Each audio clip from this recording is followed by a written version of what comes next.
Have you ever wondered how you might turn a simple set of stones into a detailed divination method? Well, it's actually easier than you might think.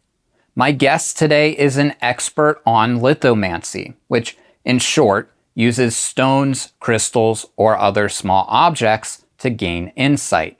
And she's going to tell you everything you need to know to get started with doing that. She's even going to walk through a sample reading.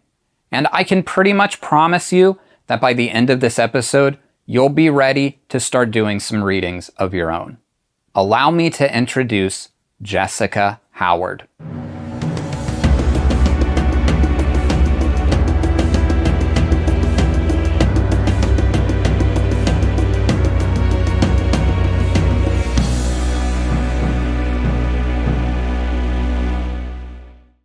Welcome to Music, Myth, and Magic. I'm Eric Arcadian, and today I'm speaking to author Jessica Howard. Jessica, thank you so much for being on the show with me today. Oh, thanks for having me. Yeah, it's good to be here. Well, it's an honor to have you, and to kind of kick things off here, could you tell me a little bit about your background? Yeah, so I've been a practicing pagan for over, I think it's nearly 25 years now. So kind of started in my teenage years, that stereotypical was always that kid that was mixing potions in the garden and, practicing magic spells and things. And then I think it was in my early teens that I kind of realized that all of this had a name, which was Wicca. So I started very much on kind of the Wicca path. I mean, this was pre-internet days. So, it was just what you could find in the library or in your local bookshop. And then, it just kind of snowballed from there. And I've kind of, tried different groups and things, been a part of a couple of different covens. I've always been interested in writing. I actually did creative writing at university. So writing has always been a passion of mine. And it was during COVID, because obviously we had a lot of downtime during COVID, that I decided, I'm actually going to start writing my first book. Lithomancy was something that's interested me for years up until, by that point. So I also kind of noticed that there wasn't much information about lithomancy out there. So it seems like a good kind of subject to focus on. So and then wrote that during COVID, it got accepted. And then, it's just kind of been ongoing since then. So there's a lot to try and cover under 25 years of practice, but that's kind of basically me. I'm based in the UK. I live in London, which I absolutely love. Yeah, it's probably not too much else. It's one of those questions I always struggle with. Like, how do you make yourself sound like not boring? Well, no, it's good to get to know you a little bit. And, I'm curious, before we talk about what lithomancy actually is, what drew you to the practice in the first place? So I think by that point, I tried lots of different methods of divination, tarot, oracle, pendulums, scrying.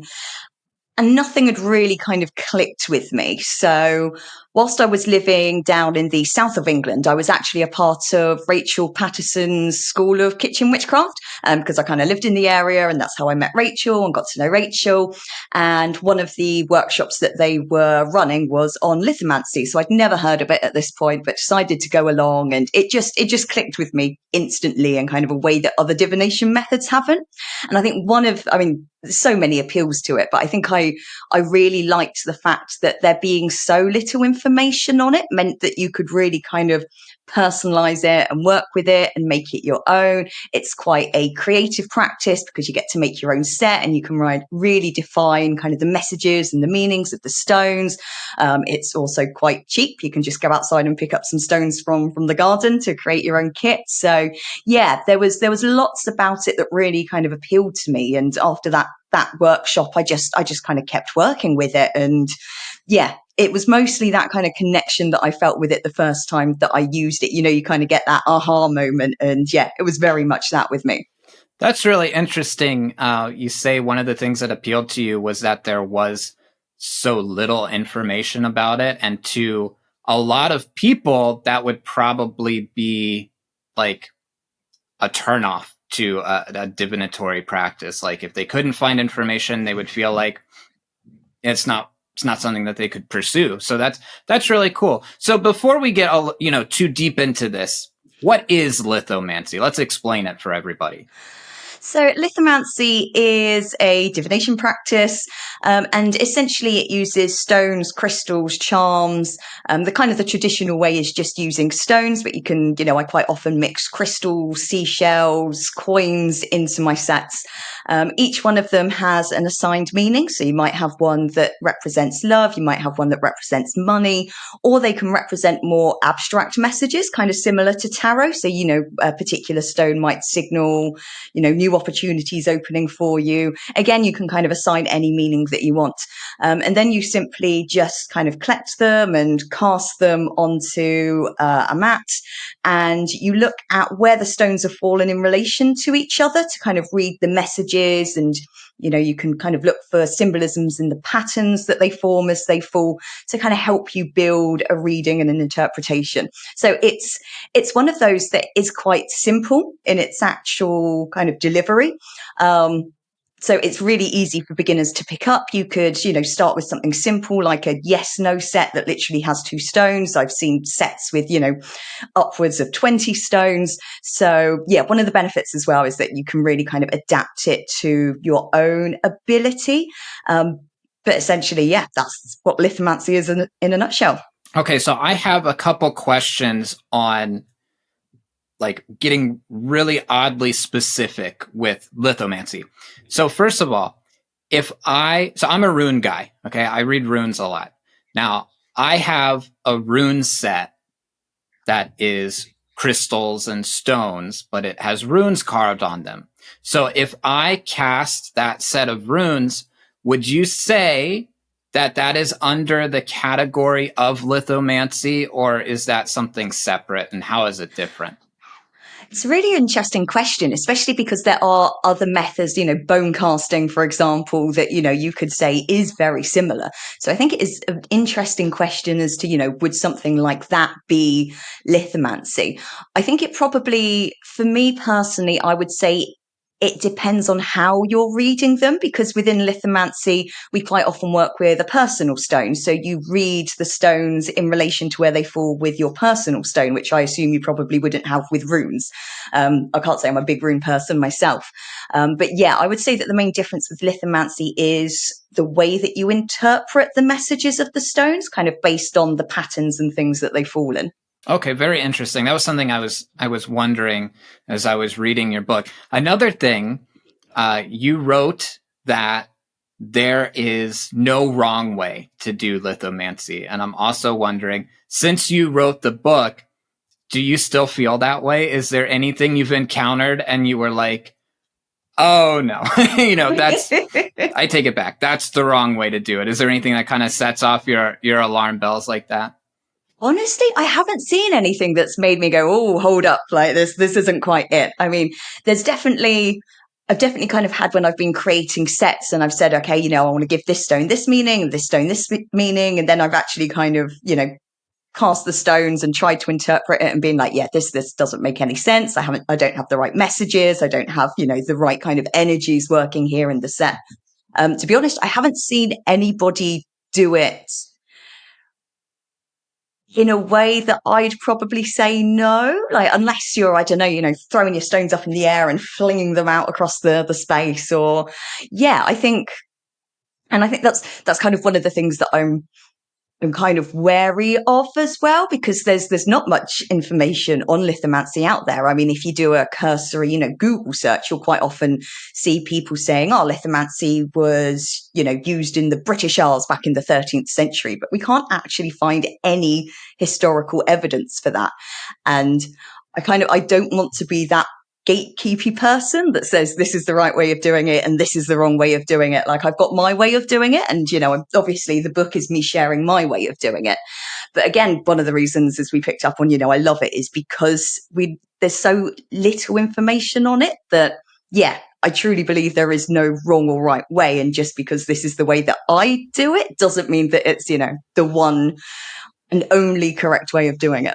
Yeah, I'm a big fan of that. So, like, similarly with runes, there's not a whole lot of historical context for how we interpret or use the runes for divination today. But what I always tell people is that doesn't make it any less valid. Like if it works for you in this moment, then it works for you. And there's no reason to question that. So that's interesting. In terms of like putting a set together, because you were talking about grabbing stones or grabbing seashells or stuff like that, kind of on the same wavelength as before, are there things that you feel any like global categories of things that you feel don't belong in a lithomancy set? Again, I haven't found anything specific that I wouldn't say kind of suits the lithomancy set. I would say try and keep. There are a few kind of rules that I say, but these are more practical rules. So, try and make sure that everything is roughly the same weight. So you've kind of got an even distribution when you drop them. Make sure that things aren't just going to break as soon as they kind of hit the floor. Make sure that, they're not so small that you're going to lose them under furniture when you drop them. So there's kind of a few, I suppose, practical considerations such as that, as why I might say, okay, that thing doesn't belong in a lithomancy set. I think as well, the other aspect of it is kind of just the energies. And I know that that's a very vague thing to say, but essentially, you want the stones all working together to kind of tell this story and deliver this message. That you may just kind of find that there's one particular stone that you've added that just doesn't seem to work in the set, as I kind of touched on before. But again, that's so dependent on the energy of the set that you're building. But yeah, as far as I've come across in my many years of practice, I wouldn't say there's any like one thing that I would absolutely caution against using in a set. Okay, very cool. So basically just some common sense considerations like, if this thing breaks, maybe don't throw it on the floor, stuff like that. So if somebody was going to have an interest in putting their first set together, in the book you talk about quite a few different energetically variant types of sets. Like where would you recommend that they start, and what type of objects would you recommend that they begin collecting? So I think it all depends on, again, kind of your personal style and how you like to learn. So an easy one to just start off with, again, I mentioned it, is the yes and no set. So you have one stone for yes, one stone for no, and then you cast them.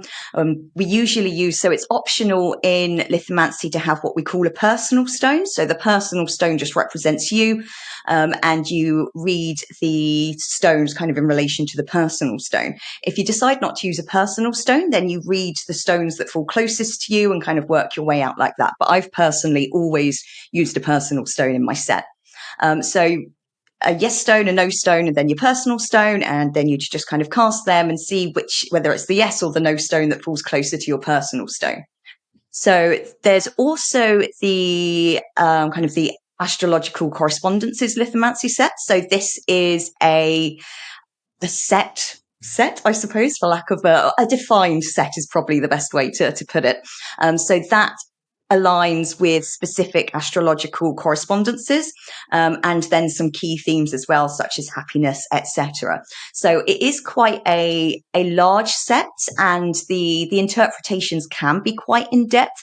But if you're looking for something that's already established, that you can just kind of go to a book and read the meanings and learn that way, like if that's your preferred way of learning, then I definitely recommend kind of having a go with that one. You could even remove a few of the stones to make it smaller, just to kind of, get yourself used to it. So yeah, if you're somebody who likes to have kind of that information present, ready for you to follow along, then definitely look into that set. The other method is just creating your own sets. If you want to get started creating your own set, then my advice would be, first off, think about the sorts of messages that you want from this set. So the first set that I ever made was a general reading set.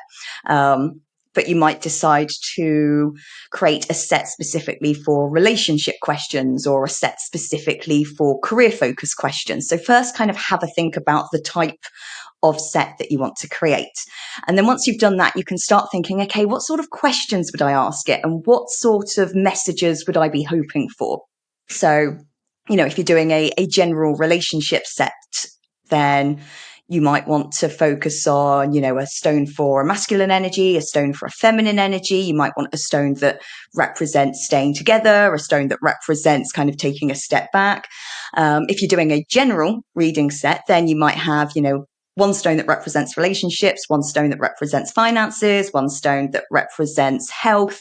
Once you've kind of understood the questions that you might be asking the set, you can really start thinking about, okay, well, what messages do I want this set to be able to deliver to me? And then it's always a bit of a chicken and an egg, whether you choose your messages first and then your items for the set, or whether you choose the items first for the set and then base your messages off of those. So, for example, you might have a piece of tiger eye crystal. One of its associations is confidence. So you could either say, oh, okay, I want something in my set that represents confidence. I could use a tiger's eye. Or you might have already decided that you want to use your tiger's eye in the set. So you could say, oh, okay, well, tiger's eye is associated with confidence. So let's have that in my set. And then it's just kind of a case of coming up with those meanings. I always recommend you start off with a keyword. So love, relationships, career, abundance, etc., and then kind of building out the meaning from there. The meanings only need to be short, couple of sentences. I have seen ones that are just, pages and pages long, but especially if you're just starting out, keep it simple. You can add to it later. And then, start building your messages, start playing around with your set, see how everything kind of gels together. You may find that it doesn't work and you can kind of take a step back and say, okay, what's missing here? But honestly, half of the fun is building your own sets is that kind of element of creativity. So if you are somebody that likes a bit of a challenge, kind of relishes that creative aspect of it, kind of wants something that is really personalized to them, then I would recommend by starting out making your own set. It is definitely a bit more work, but it's also very rewarding.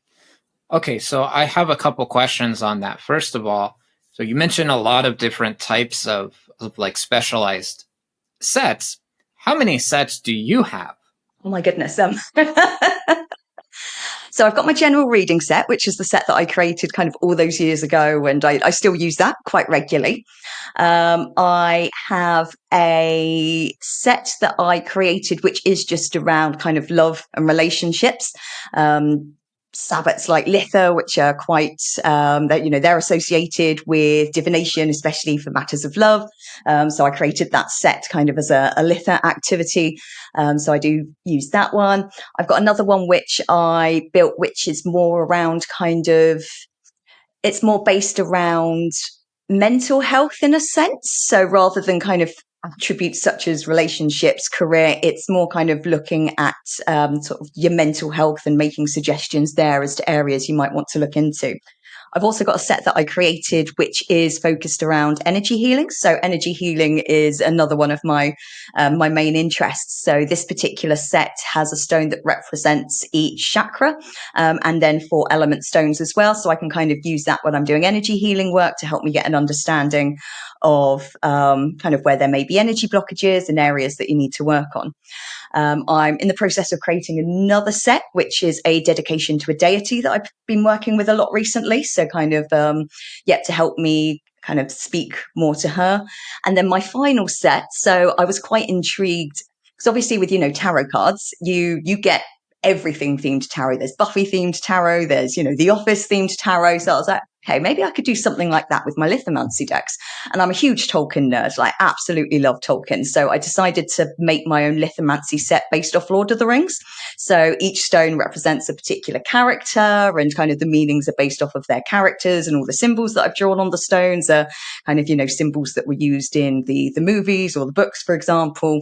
That's probably my favorite one. It's definitely not the one that I have the most success with. That's definitely my general one. But yeah, that's and again, like that's half the fun of lithomancy. You can just kind of experiment and play with it like that. But yeah, it's a lot of fun.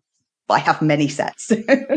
Okay, so I'm definitely a fan of anything that combines nerdiness with witchiness. So a Lord of the Rings themed lithomancy set sounds amazing. But while you're discussing, so I don't know if I counted like 7 or 8 different sets that you have.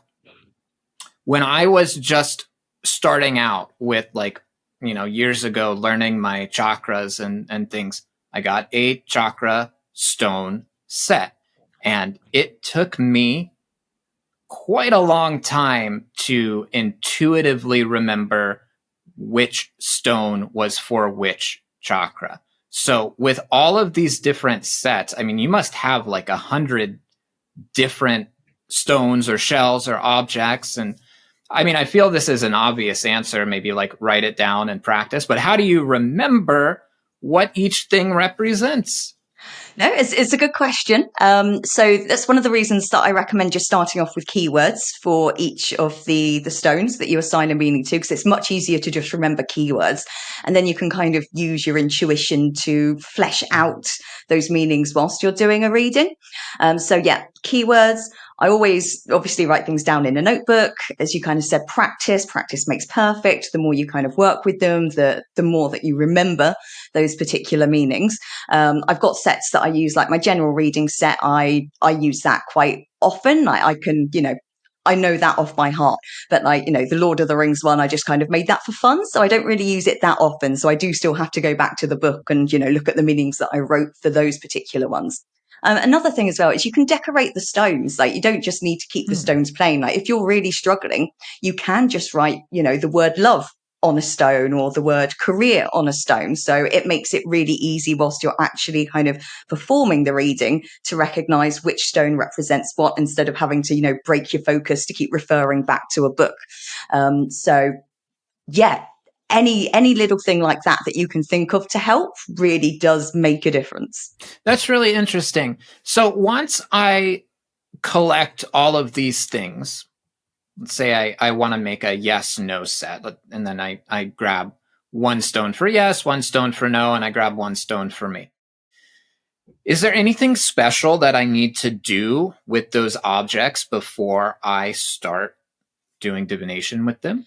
So I would definitely recommend cleansing them. It's a universal thing that we kind of say before you start using any new tool, but I would definitely recommend cleansing them. I'm a big fan of just getting some incense and doing a smoke cleanse. I also use sound for cleansing quite a lot. I have quite a few sound bowls dotted around my flat, so I quite often use sound to cleanse as well. So I would recommend just kind of giving them a cursory cleanse, even if you have just picked them up from outside. It's always just, I find as well that a little bit of ritual just helps forge that connection with the stones as well. So, it's always kind of nice just to do a little bit of ceremony to really kind of acknowledge that, you're here with this intention to create a new set. So I definitely recommend cleansing. I think it's always a good idea as well to just spend a bit of time kind of meditating with the stones once you've decided on a particular meaning for a stone. So going back to my example, say you've got your tiger's eye and you want that to represent confidence. Then yeah, just spend a little bit of time just holding the stone, kind of focusing on that intention and just kind of infusing that intention into the stone. So I have had instances where I've said, oh, okay, I've got this piece of tiger's eye. I want it to represent confidence. And I've kind of sat there and I've meditated. And let's say, for example, the word love just keeps popping into my head. And I can't focus on confidence because love just keeps popping into my head. And in those instances, it can feel a bit like, oh, why isn't this working? But that's actually a really good sign, because it shows that your stones are already talking to you and you're already becoming attuned to the messages that they want to give you. So if that does happen, then absolutely just roll with it. That stone now represents love, and you might have to find something else to represent confidence. But I definitely recommend just spending that time to meditate with them and just making sure that you've got that bond with them. Again, it helps strengthen the associations in your mind, so you're more likely to remember what those associations are. And it gives the stone a chance to kind of talk to you and say, actually, I represent this message, or, yeah, okay, I'm totally cool with that. I represent confidence now. So those are kind of the bare minimum actions that I would recommend you performing. If you are a big fan of ritual, you might want to go further. You might want to hold an actual dedication ritual. You may, as I kind of said, I'm currently creating a set which is almost like a dedication to a particular deity that I'm working with. So once I've finished creating that set, I will probably do a little bit of a ritual, kind of call in that deity, present the set to them, make sure that they're happy with it, and ask them to bless it. So again, it very much kind of depends on the purpose of your set, but at the very bare minimum, definitely cleanse, definitely do a bit of meditation with them. But otherwise, whatever makes you feel more aligned with the stones is absolutely fantastic as kind of, getting started rituals go. Very cool. I was going to ask you about that too. Like, what happens if you have an idea of what you think the stone should represent, and then as you're using it, it kind of starts to feel like it means another idea. So I like that. I do. If let's say I made, just going to keeping it with the bare minimum example, let's say I made a yes no set just with 2 stones, and I decide to cast those, and the yes stone falls close to me and the no stone falls away. So do I interpret that as a yes answer? Is that how you would read it? Yep. So as I said, you either use a personal stone or you don't use a personal stone. So yeah, if you're using a personal stone, it's whatever falls closest to that personal stone. If you're not using a personal stone, then look at what's fallen closest to you, and then you kind of read out from there. So yeah, in that instance, I would interpret that as a yes. Okay. Now, a few minutes ago, when we were talking about all the different like specialties of sets, like a relationship set or a career set, do you find that the character of lithomancy lends it to any particular type? Okay, hold on. Let me rephrase this question. I'm gonna compare it to runes, because I compare everything to runes. So I find that with runes, like, they're good at answering all different types of questions, but they're really more concerned with what's happening in the present. And it is easier to get like a future read with by throwing some tarot cards in, but runes are like what's happening right now. So are there any types of like caveats or things that lithomancy maybe is a little bit better at doing, or types of questions that lithomancy maybe is a little bit more difficult to read with? I would kind of say that they're quite similar to runes in that sense. Like, and it's a really good question. But yeah, I've always found that lithomancy is definitely better used as a tool to say, oh, okay, well, what's going on at the moment, and what do I need to explore? What do I need to understand? What do I need to focus on, make peace with, etc. It's definitely more of a tool to kind of examine your subconscious and kind of, let those messages that your intuition is desperately begging you to hear, but for whatever reason you might not be kind of hearing, to bring those to the surface and really make you aware of them. There definitely is kind of that element of, again, I suppose kind of similar to tarot, it can tell you the immediate future if you don't change anything. But I personally think that lithomancy does perform better as a tool more for self-discovery, and kind of understanding the energies of a situation, rather than, this is what's going to happen in the future and this is what's going to happen in the future. So yeah, it's an interesting question, but I would definitely say that they're similar to runes in that sense. Very interesting. Now, if somebody asks me for like a 1-year forecast with runes, I mean, I can work that out. But is there a similar way that you can work out like future events with a lithomancy set? Yeah, so with lithomancy, you can either just, as we kind of discussed, just cast the stones and read them in relation to your personal stone or what falls closest to you, or you can create, and I'm just going to call them grids for ease of communication, but you can create kind of a grid layout which you can cast your stones into. So in these instances, circle is the most commonly used shape, just because it's much easier to work with and everything's more kind of equal within a circle. And then you can split it into segments. So let's say, for example, if you wanted to do a year reading, you could split it into 12 segments. So you could have a segment to represent each month of the year, and you could cast your stones into that and say, okay, this stone's fallen in January, so in January I should be aware of X, Y, and Z, and so forth with November, etc. You might want to split it into 4 instead to represent the seasons. So, okay, winter I need to be aware of X, Y, and Z, summer, etc. So one of the things that I do every week actually is I do have a grid, and I'll show you in a second. But it's just on a piece of paper. I literally just kind of got a plate, stuck it on some paper, traced around it, and then I split that into sections, and I've labeled those sections with various kind of aspects of life, including relationships, health, etc. And so every Monday, I will just take my stones and I'll just kind of cast that onto the grid, just to give me a snapshot as to what I should be looking out for over the next week, with kind of in terms of the energies that could be occurring, and anything that I need to be aware of.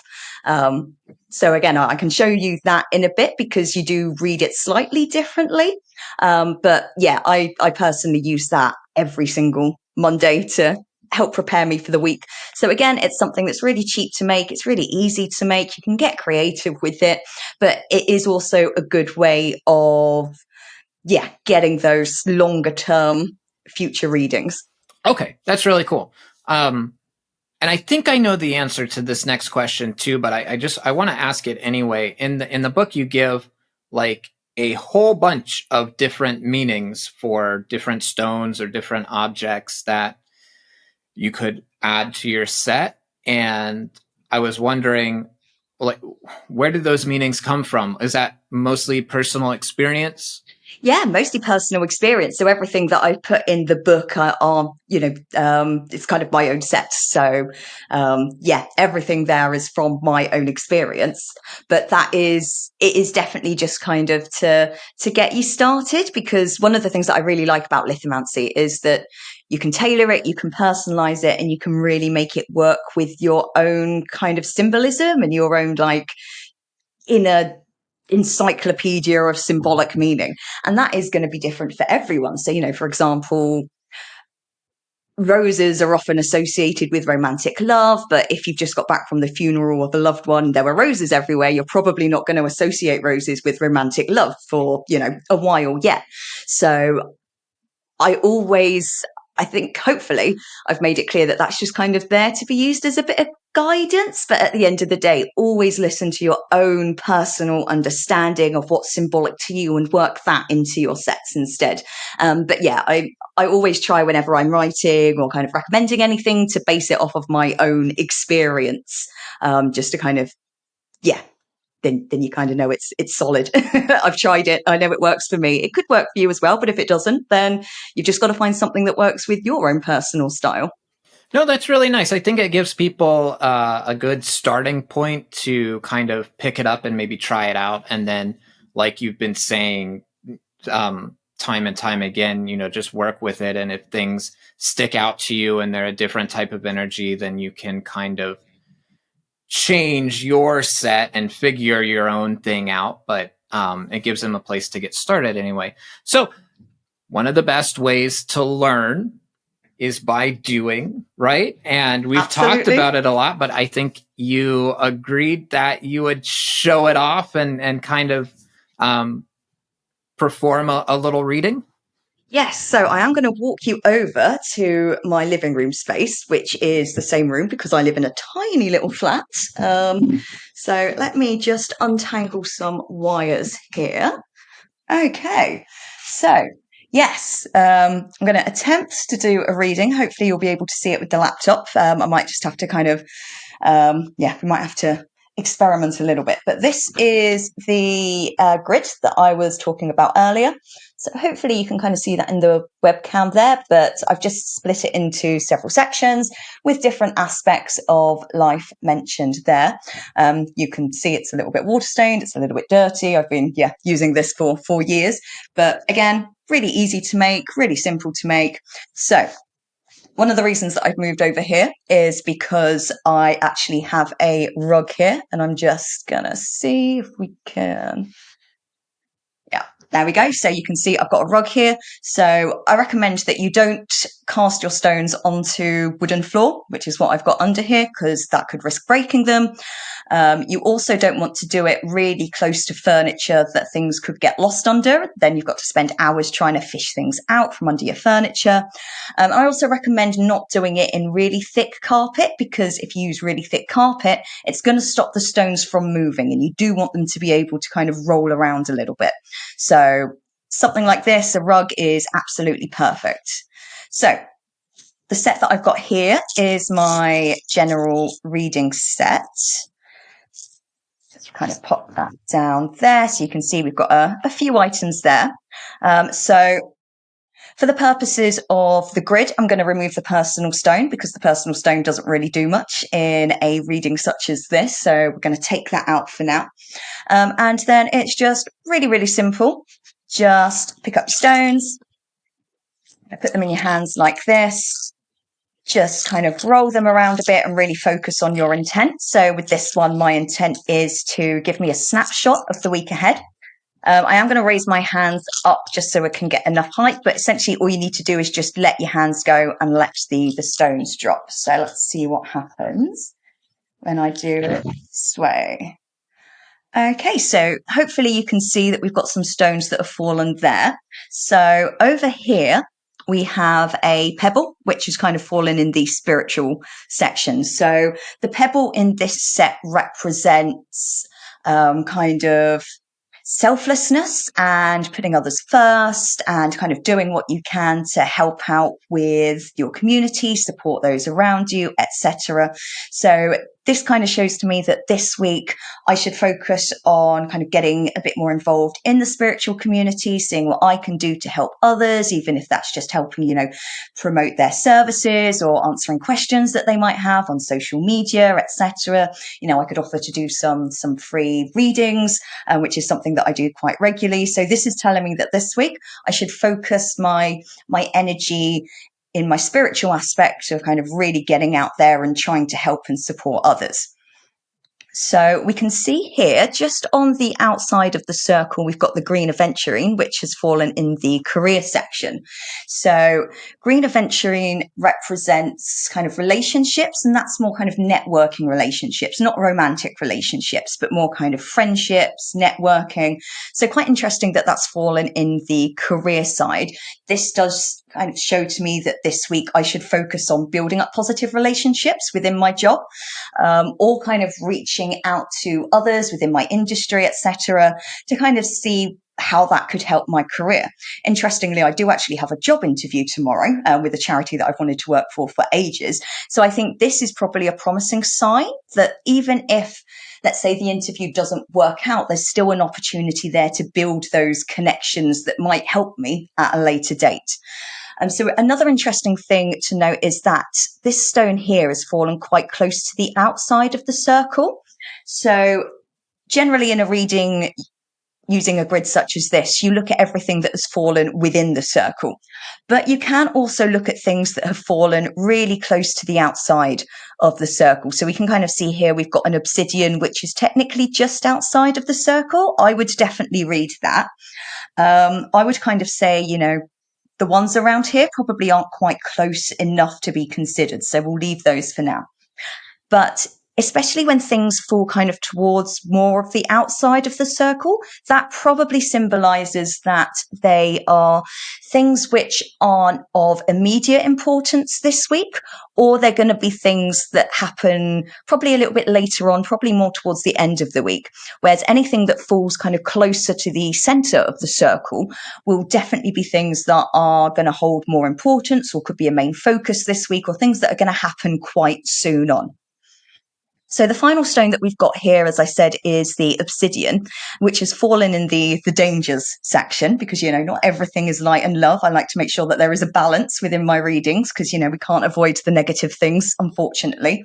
So interestingly, the obsidian represents protection, and there might be something kind of bubbling under the surface that you're not really aware of, or some sort of situation that you might just need to kind of protect yourself from. So it's quite interesting that this has fallen under the dangers section.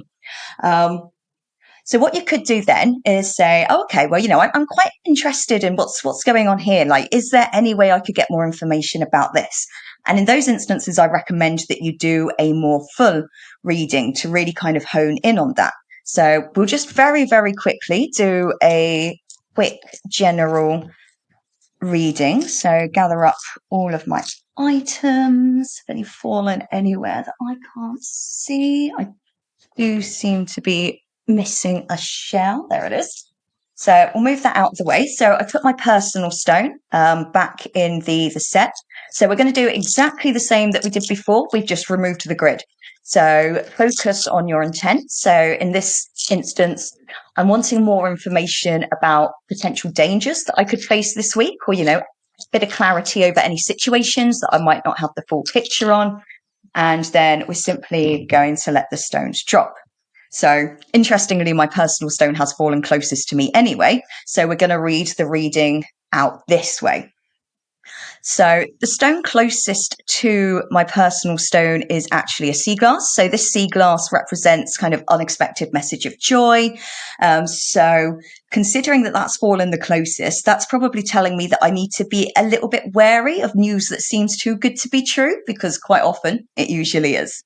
And then if we move up here, so you can see we've got the blue lace agate, which represents communication. We've got the coin that represents money and abundance. We've got the amethyst here, which represents intuition. And then we've also got that pebble here that we saw in the grid reading, which represents selflessness. So another interesting thing to note here is that these have fallen in a square pattern. So I did mention that you can look at the different patterns and the different shapes that the stones make when they fall. So here they're making a square shape, and squares are representative of foundations and making sure that you've got that foundation to build on before you take any more progress. So I would say here that there's a need for me to kind of focus on my communication, especially with the coin coming up that represents kind of wealth and abundance. Obviously, career came up earlier in the grid. So I would say that this is, again, probably around that communication, that networking that we saw earlier, listening to my intuition. Again, that kind of relates nicely here with what we said around, things potentially being too good to be true. So definitely make sure that I'm leading with my intuition in all of this. Don't necessarily go in hot-headed, thinking of myself first, trying to be all demanding. Take a step back, think about others in these situations, and kind of use my communication skills to potentially understand a bit more about the situation at hand and kind of negotiate and see what can come of it. So I'm probably going to discard the rest of the stones there based on where they've fallen. And again, that's my intuition telling me that this is the main focus. There have been times where every single stone in a reading has felt relevant, so I've included them. But in this instance, I am getting the impression that it is just this section here which is relevant. So I would probably say that given, the danger this week for me could be that there's something that's going to come through that just seems a little bit too good to be true. So I need to trust my gut on this one. I need to kind of take a step back, make sure that I'm communicating to try and get all of the information that I can, especially in relation to my career or any sort of financial decisions, and make sure that I'm considering all parties involved as well, and not just going in hot-headed and, being a bit selfish with it, and just kind of using that to help get a better understanding of the situation and make sure that it doesn't turn into a negative one, but instead we can make it a positive situation. So that, in a nutshell, is a very, very quick reading. Definitely recommend the grid for anybody who's just starting out. It's a really easy way of giving you that snapshot over the week and then using a fuller reading if there's anything that you need clarification on. So yeah, hopefully that kind of came through on the video. It's a bit difficult with the laptop, but yes, I'm happy to send pictures or anything if that would be easier. No, that came through great. And I mean, wow, and I'm sure this comes from how much practice you've had with it and how much time you've put into it. But there was such a great flow, and it was so logical, and at the same time, like, it was in depth and it gave you so much information, but also it was simple and really easy to understand. And I think so. One of the things that I think is really cool is that when you study or you learn a new divination method, it always like reinforces or gives you a new skill for the other methods of divination that you use, right? So something really cool is that I'm noticing when I cast runes, I do some very similar things there. I read groupings and stuff like that, proximity. But while I do look at the shapes of the runes and what they're doing, I don't necessarily look at what shapes are they making. Like, is it in a square? Is it in a triangle? And obviously through, study of numerology or sacred geometry, like I have associations with shapes and correspondences and things like that. So I could add that to my rune readings as well. So that's really cool that I can learn and kind of like balance skills of another divination method through learning lithomancy. So that set that you used, you've got a seashell, a coin, some crystals, and a pebble. So what do you call this set? What's the specialty? So this is just my general reading set. So yeah, we've got my personal stone here, which is a piece of lodestone. I chose lodestone because lodestone does have magnetic properties. And so I kind of visualize that like it's pulling the energies, the right stones towards it to give the reading. So we've kind of got a mixture in here of, I suppose you'd call them attributes and themes and more messages. So we've got the coin that represents abundance and wealth. We've got the obsidian that represents protection. And again, kind of that message that there might be something bubbling under the surface. We've got the tiger's eye. So the tiger's eye represents that there's an opportunity coming your way and it's going to be a really good opportunity. So, when that opportunity comes, go for it. Absolutely jump straight in. We've got the sea glass, which represents a message of joy or potentially travel, but it does seem to represent kind of that message more often than not. We've got the blue lace agate here, which represents communication. We've got the amethyst that represents kind of your intuition and trusting your intuition.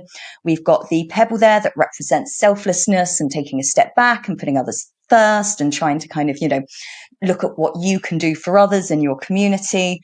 We've got these seashells. So this represents kind of an emotional ending and needing to let go of something, even if that is painful, that ending is necessary. And then, the green aventurine, which represents kind of relationships and building up those positive relationships. So it is very much a general reading set. This is the set that I very first created like years and years and years ago. And I think, it works. I've been using it for years. I think the reason that the energy flows so well is because I've just, I'm so in tune with it, having used it a lot. So that's my general reading set. You can kind of see there a mixture of themes and more kind of message stones. And I think having that mixture as well, kind of, it makes it read a lot more fluid as well. So it's definitely my favorite set. And in terms of your grid, it was also beautiful, and there were a bunch of symbols on it. Where did the symbols come from? Are those of your own design? Yeah, so I just used a sigil wheel to kind of take the word, relationship, dangers, and then create a sigil with them. I just kind of wanted to give it a little bit of decoration, especially because it was something that I was going to be using so often. To be honest, I don't actually use those sigils. I don't work with sigils that often anyway, so I don't really use them.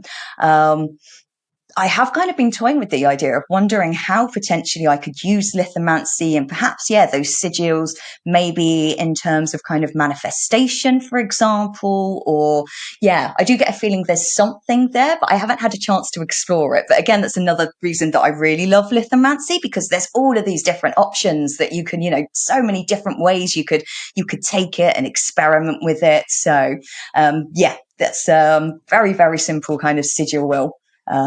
use there. That's really cool. I'm always such a fan of things that are open-ended to the point where you can just kind of like throw in whatever other type of magical knowledge you have. And that's really cool that you've incorporated sigils into your grid that way. So I think that's really cool. So that personal set, that's your favorite set to read with. And the grid is kind of like your typical, I think you said every Monday you give yourself a reading like that. That's kind of the habit and routine you've got set up. Yeah, and quite often when I'm reading for people as well, so I do readings for other people, and they'll quite often either say I've got a specific question, or I just kind of want a general reading. So what I'll usually do in those cases, I'll usually start with the kind of the bigger reading that I did at the end. So I'll kind of do it the other way around. I'll do that, and then I'll do a reading with the grid, just as a kind of calibration exercise. Say, oh, okay, well, how spot on was that? Is there anything extra that I need to know? And actually kind of 99% of the time, what lands on the grid is completely reflective of what came up in the reading as well. So yeah, it's a really good tool if you just want a bit of a snapshot as to how the week's going, but also if you are interested in reading for other people, it's a really great way to get started reading for other people as well. Awesome. Well, that was like a full class on lithomancy. that was awesome. So that's your book. You said your main book, but you've got more. So can you tell me a little bit about your other work? Yeah, so I've got another book out with it's another Pagan Portals book. It's on water witchcraft. It's an introduction to water magic. So over the past few years, I kind of identified more as I suppose you'd call it a water witch. So I work very closely with the element of water. It kind of underpins a lot of my pagan practice. I actually live right next to the Thames here in London. So I've got that kind of direct connection. I grew up on an island surrounded by water. So, it's always been kind of a core part of my life. So I do have a book there, which is an introduction to water witchcraft. It looks at everything from different deities and spirits to how you can use water, meditations. So yeah, it's just a bit of a kind of overall starter's guide to that. I do also have a book of meditations it's just an Amazon ebook that I just kind of wrote to fill the time. But yeah, that's just an Amazon ebook that I just published myself. It's just kind of 40 guided meditations to help you in various aspects of your life. And then I've got another book coming out next year. This is with Llewellyn. So that's called Energy Healing for Modern Life. As I kind of mentioned, I'm quite interested in energy healing. I've got the lithomancy set that helps me in energy healing. So it's quite nice to have been able to tie everything all up together as well. So yeah, and then I've got a couple more ideas. I'm kind of one of those people that I tend to have like 4 or 5 ideas on the go, and I can never pick just one. So, I've got a bit of a book over here and a bit of a book over there. So, yeah, hopefully more will come. Yeah, I think it'd definitely be interesting to see if there's more I can do with lithomancy and potentially do a follow-up. But yeah, we'll see. Okay, awesome. I'm definitely going to keep an eye out for your upcoming energy healing book. And in just a minute here, Jessica, I'm going to have to ask you the signature question. But before I do that, I do want to open it up and ask you, how can people find you? Oh, okay. So I'll be honest, I'm not huge on social media. I'm not a big fan of social media. It is kind of a necessary evil, unfortunately, in the industry. So I'm mostly active on Instagram. So I have a website that I manage. I've been running that for a few years, and that's just kind of general pagan information. There's also a bit of lithomancy on there. I do offer some free courses as well and some guided meditations. And I think I said a weekly blog as well. So the website is www.thecottagemystic.com. So I have an Instagram account, and my Instagram title is based off of that. So my Instagram handle is at the Cottage Mystic Witch. I probably post on there kind of 2-3 times a week. I'm also present on Blue Sky, but I don't really post that much on Blue Sky. That's more just kind of shout outs, new blog post here or new book coming here. But you can contact me through the website. You can contact me through Instagram. I can talk for absolutely hours, especially on lithomancy. So, if you do ever have any questions, then please feel free to just, ping me a message and I'll always get back to you. So yeah, not a huge presence online, but I do use it mostly to kind of stay in touch with the community, because it does have a really kind of nice community feel, especially kind of on Instagram and things. So yeah, always happy to just come and have a chat. Okay, perfect. Well, I'm going to collect all of those links to your website, to your Instagram, to your books, and I will post all of those in the video description below. So if anybody is looking for more information on Jessica Howard, all you have to do is go down there and click, and you'll find what you're looking for. And now we have come to signature question time, Jessica. So how do you use sound or music in your personal practice? So the biggest way is probably using, and I alluded to it earlier with the cleansing, but I have a set of sound bowls, and I love them. I probably annoy all of the neighbours with my constant playing of the sound bowls, but I use them to help cleanse. I use them to kind of help kind of start rituals, end rituals, call in deities and spirits.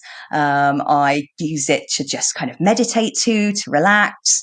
I quite often use music just as a bit of background when I'm meditating, performing rituals, etc. I quite enjoy kind of just the vibe that it creates. So I'm a huge music fan. I absolutely love music, always have. I think courtesy of my dad, who was an old school rocker growing up, I kind of grew up with some good influences in terms of music. So I've always loved music. So I incorporate music into my craft, A, in kind of that respect, but B, I have to say I like music that's dramatic and kind of emotional. Symphonic metal is kind of my favorite genre, because it's just, it's so epic. It's like something out of a fantasy novel. And I find that music like that is not great for meditating, because it's so chaotic, and there's so many shifts that it really kind of snaps you out of meditation. But it's really great for kind of helping build energy when you're trying to manifest, for example. You can dance to it, you can drum along to it. I play a bit guitar, so kind of I also use that in my rituals and workings. There's been times that I'll write like a quick little song for a particular deity as a dedication using my guitar. So yeah, I do incorporate music quite widely into my practice, but it's such kind of a part of my everyday life in general that it just feels natural that it's also a part of my practice. I'm definitely one of those people that, without wanting to sound really cheesy, but I can feel the divine through music. It's a really kind of powerful thing. So yeah, music is present in pretty much every aspect of my life, but especially my spiritual side as well, with things like the sound baths and the meditations and things. It's not cheesy. That's legit. You can feel the divine through music. I 100% agree with you. Now, you are calling them sound bowls, and I think I called them singing bowls. Are we talking about the same thing? Is that we are talking? It's, you know what? It's one of those things I do all the time: sound baths and singing bowls. Because I quite often go to sound baths where they're using singing bowls to kind of perform, and I hold my own as well. I use my singing bowls to hold sound bath sessions, which is exactly as it sounds. You just kind of lie there and you bathe in the sounds of the singing bowls. But it's just one of those. I always confuse the two, singing and sound. But yes, it's definitely singing bowls. Okay. I didn't know if it was like a US, UK, a weird British thing we've got going on. Now, have you ever used like a particular type of music or sound during a lithomancy reading to signify something or set the tone for something? Usually, yeah, to kind of set the tone. And again, it very much depends on the sort of reading that I'm performing. So, if I'm performing a relationship reading, then I'll probably put on some sappy, love ballads in the background. Or if I'm just doing kind of a general reading, or maybe even like, the mental health reading that I was kind of talking about, the set that I use there, then I'll probably go for something quite, forest sounds, water flowing sounds, that sort of thing. If I'm using my energy healing set, then I have, a whole list of videos on YouTube of different sound baths and things that I'll kind of put on just there. So yeah, I do kind of use it mostly to set the mood with lithomancy. Yeah, I've got many playlists that are just music for meditation, music for this particular thing, music for that. So yeah, it's something I use, but more as you kind of said, background, setting the vibe for lithomancy. Awesome. I love it. Well, Jessica, this was so much fun, and I definitely learned a lot. So I just want to say thank you again so much for taking the time to be here with me. And with that, I will end our call. So thank you. Thank you very much. That was a great interview, and another big M3 thank you to Jessica for taking the time to be with me on the show today, and especially for that sample reading. I found all of that incredibly helpful.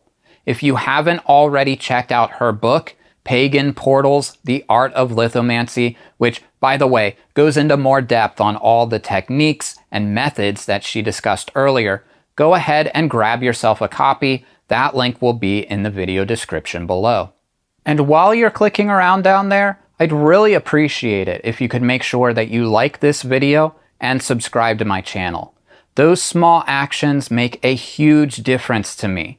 You can also follow me on Facebook or other social media at Eric Arcadian.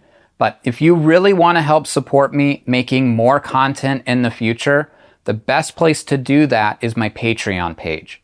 Patrons get some exclusive benefits, like the ability to watch these interviews before anyone else, plus they get to download some of my music too.